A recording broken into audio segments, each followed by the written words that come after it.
Hey folks, in this next to last video, you are going to learn about analyzing conservation of momentum in two dimensions. Now in AP Physics 1, you are not responsible for a quantitative treatment of two-dimensional conservation of momentum, but you do need to understand how it gets applied. You might need to recognize correct equations or correct applications of it, as opposed to solving like a free response question where you calculate momentum. Conservation of momentum works the same way, however many dimensions you are considering. And because momentum is a vector, you apply all of the vector rules to two-dimensional motion. So the projectile unit or section of unit 1 and the two-dimensional forces, these are the same skills that you're going to apply. So basically, as long as the net force on the system is 0, we're going to talk about objects colliding, and so that will be the case, then the change in momentum is 0. The total momentum is constant in all dimensions as long as the net force is 0. I've color-coded this picture here with red and blue, so red sphere and blue sphere, they're moving toward this central point on these axes. They collide, they stick together, and they move off up and to the right on this set of axes. Now, when they collide, they exert forces kind of like along the diagonal on one another, and the end result is a net force of 0 and a movement in the diagonal direction. So when we apply conservation of momentum, we are going to apply it in the x direction and in the y direction. And so we're going to use trig to separate any vectors into horizontal and vertical components, and then we're going to look at how those vectors add together in conservation of momentum. So the only vector I have at an angle is the final velocity. The initial velocity of 1 and 2, those are both along like the cardinal directions, so I don't need to do any trig with those. The final velocity, however, I can analyze that using trig.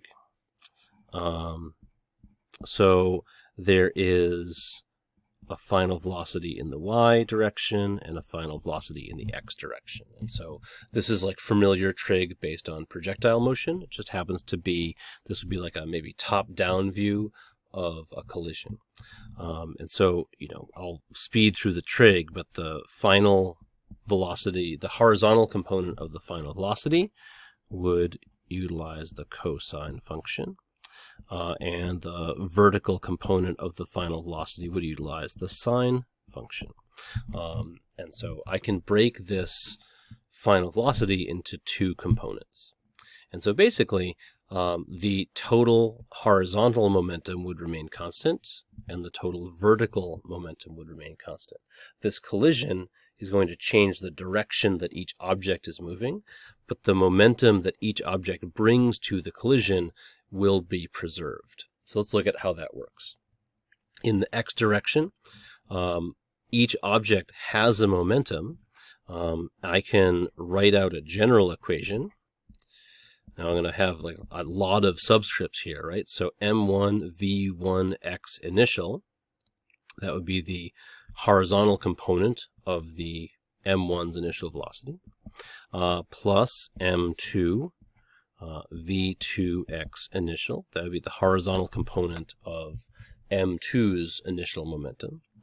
And then because they stick together, I can add their masses after the collision. So this is an inelastic collision between two spheres.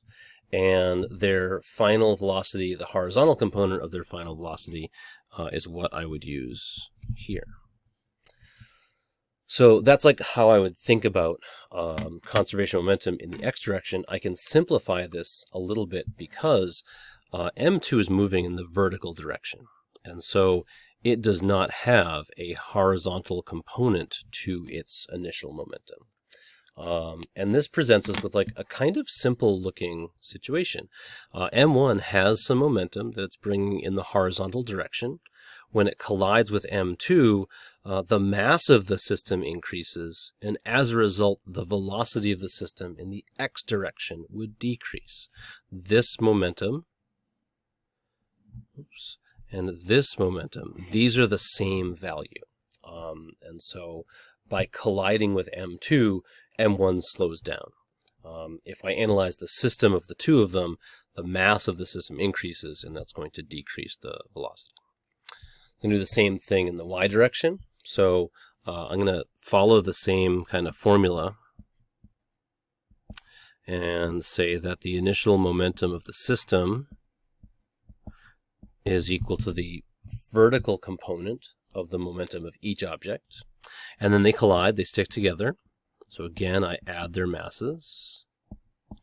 And then their final velocity is just the vertical component of that final velocity. Same as happened in the x direction. M1 does not have any vertical component to its initial momentum. And so this first term would go away. Then I'm left with this equation, and the same kind of thing happens. M2 provides all of the vertical momentum. That total value of momentum is constant, and when that collision happens, M2 slows down and causes M1 to start moving in the vertical direction. So these two equations together would describe conservation of momentum in 2 dimensions, because this is a 2-dimensional problem. And there are many variations to this, right? I picked a simple one where M1 and M2 are moving in cardinal directions. We could have had each of them coming in at angles and then maybe being deflected at different angles. But no matter how complex the situation goes, it's always the same. You break every vector into horizontal and vertical components and analyze one component at a time. And that's really as far as you'll go with 2-dimensional momentum. We'll probably look at some other images in class to flesh out our understanding.